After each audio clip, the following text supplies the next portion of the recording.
नमस्कार दोस्तों, मैं कृष्ण मुरारी आप लोगों के सामने हाजिर हूँ एक बहुत ही बड़ी बहाली के साथ। जी हाँ दोस्तों, एक बहुत ही बड़ी बहाली है बिहार में, बिहार दरोगा की। जैसा कि हम सभी जानते हैं कि बिहार में सरकारी नौकरियों का गजब ही क्रेज है। युवाओं में का रुझान सरकारी नौकरी की तरफ बहुत ही ज़्यादा है। हर एक युवा आज के दौर में, खासकर बिहार में, सरकारी नौकरी का सपना अपने मन में संजोए हुए है। उसमें भी अगर बात दरोगा की हो तो उसकी तो बात ही जुदा है। हम बचपन से ही दरोगा के पद, प्रतिष्ठा और पावर के बारे में भली भांति उससे परिचित हैं। तो आइए जानते हैं कि बिहार दरोगा की बहाली के बारे में। तो कोई भी व्यक्ति जो स्नातक है यानी ग्रेजुएशन किसी भी स्ट्रीम से किया हुआ है 1/8/2020 या उससे पहले किया हुआ है, वो बिहार दरोगा की बहाली में अप्लाई कर सकता है। और उम्र सीमा की जहाँ तक बात है तो न्यूनतम उम्र 20 साल है और 37 साल सामान्य वर्ग के लिए, 40 साल ओबीसी के लिए और 42 साल एससी एसटी के लिए है उम्र सीमा। और हाइट की जहाँ तक बात है तो जनरल के लिए 165 सेंटीमीटर, बीसी के लिए वही है, यानी 165 सेंटीमीटर मतलब हुआ 5 फीट और 5 इंच।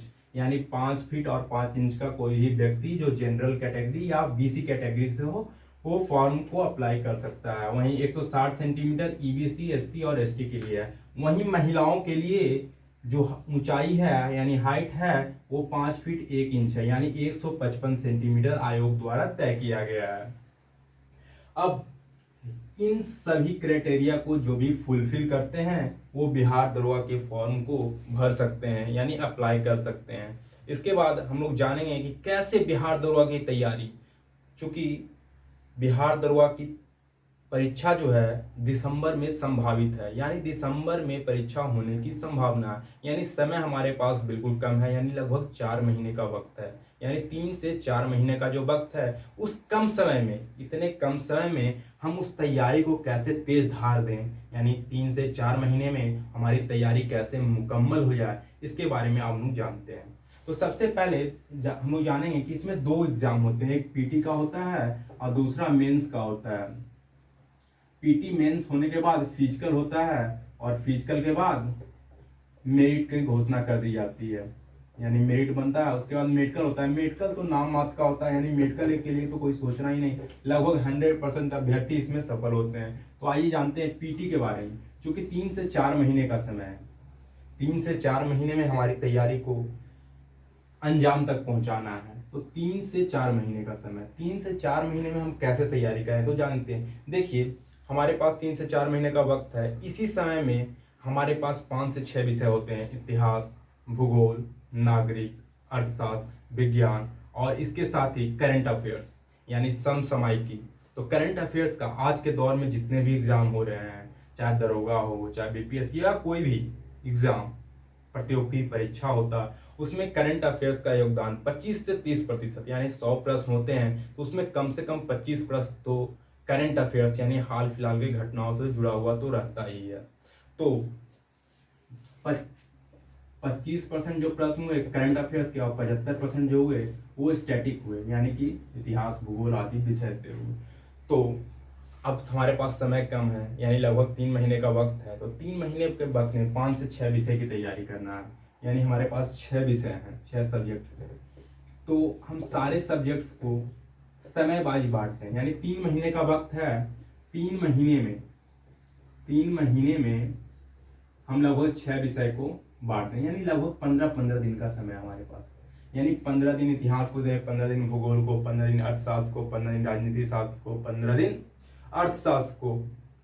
इस तरह से हम अपनी तैयारी को पूरी करें। तो उसके लिए हम जिस बुक से तैयारी करते हैं, और बहुत से लोग, यानी आप वस्तुनिष्ठ सामान्य ज्ञान लूसेंट की आती है ऑब्जेक्टिव, यानी लूसेंट का जो ऑब्जेक्टिव है उससे आप सारे विषय की तैयारी कर सकते हैं, एक्सेप्ट यानी किसको छोड़कर, करंट अफेयर्स को छोड़कर।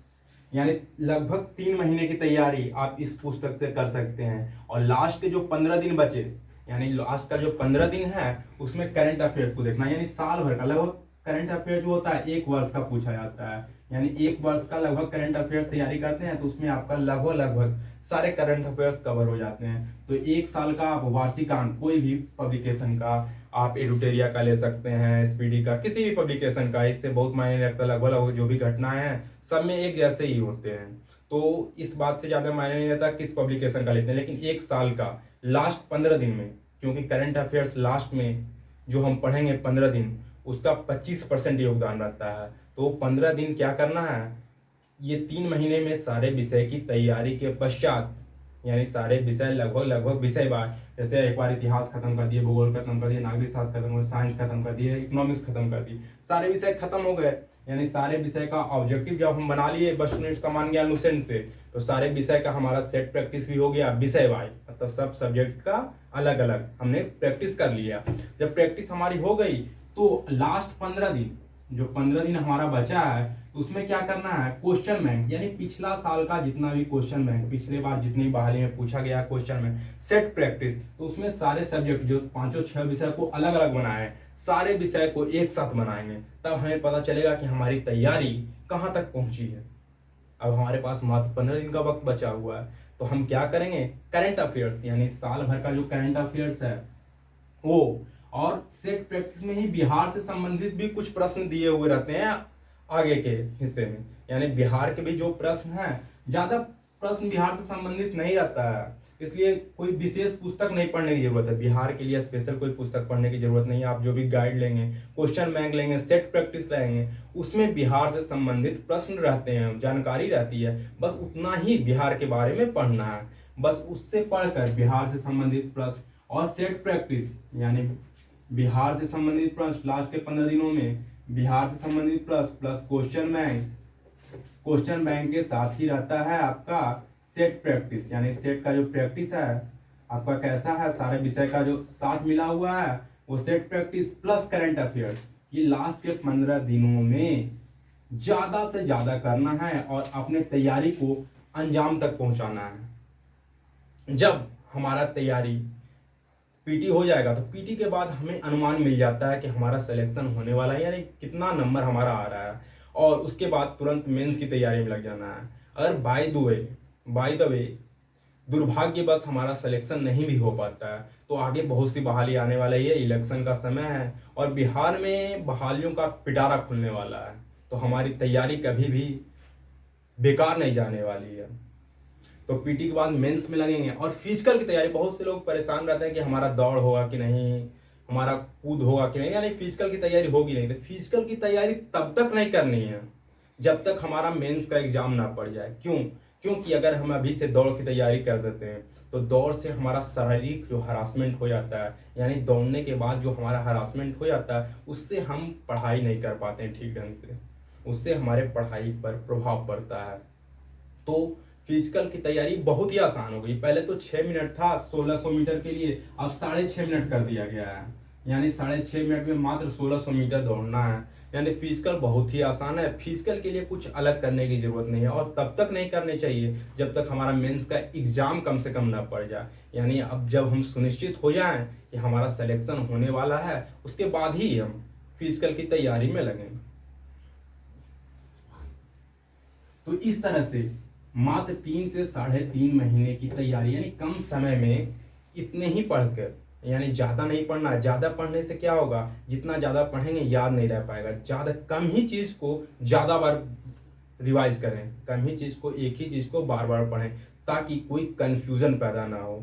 एक ही चीज़ को, एक पुस्तक को अगर 1 से 2 बार हम बना लेते हैं, 2 से 3 बार अगर रिवाइज कर लेते हैं, तो निश्चित रूप से हमसे कोई प्रश्न छूटने वाला नहीं है। और लुसेंट जो है ऐसा पुस्तक है जो सर्वमान्य पुस्तक है, यानी कम समय में तैयारी के लिए सर्वश्रेष्ठ पुस्तक है। और बिहार में नहीं, ये ऑल ओवर इंडिया जहाँ भी है, इसको विद्यार्थीगण जो प्रतियोगी परीक्षा की तैयारी करते हैं, इसे अपने साथ जरूर रखते हैं। और मैं जानता हूँ कि आप सभी लोग लुसेंट से तो भली भांति परिचित होंगे।